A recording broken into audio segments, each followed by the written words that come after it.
So let's get back to the challenge. How does a company take this technology and get the most out of it? How do we get rid of the bottlenecks? And how do we make measurement easier? How do we advance this process? So let's go over the solutions. So first, we want to decentralize the QC process. We want to take the measurement capability out to where it needs to be used. We want to make the software easy to use. We want it to be intuitive. We want to involve things like touchscreen displays and easy to understand programming sequences.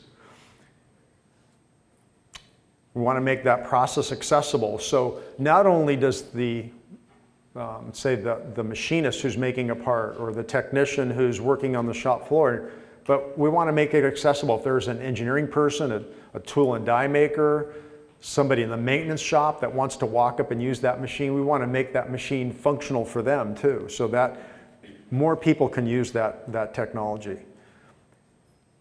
And the big one is removing the variability and the subjectivity. We want to take away any question marks of what snuggly is, right? Or if these very kind of vague ways of understanding a measurement, and we want to be certain about that.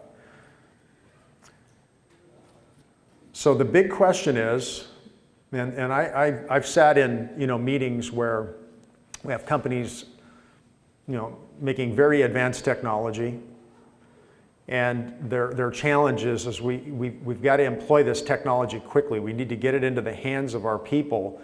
And how do we do that? So how do we go from here, from somebody who basically just got out of school, who doesn't have any experience yet, and they're still learning, and how do we get them so that they can be effective in a manufacturing world, in a very fast-paced manufacturing world where mistakes are very costly, so that they can advance quickly to a manufacturing environment and be productive.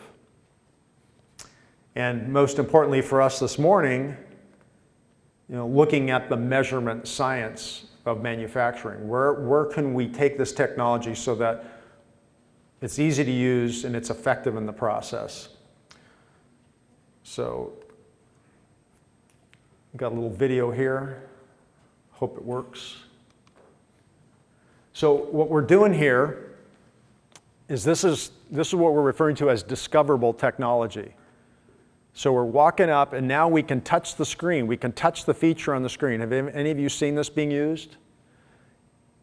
And we can actually touch on the graphic representation of those measurements we made, and we can make constructions in the measurement very quickly and very easily.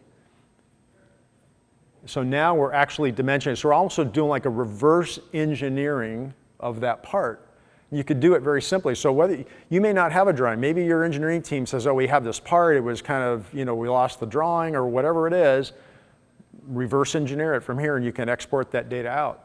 And then you can have the power of that measurement process aid your engineering process as well.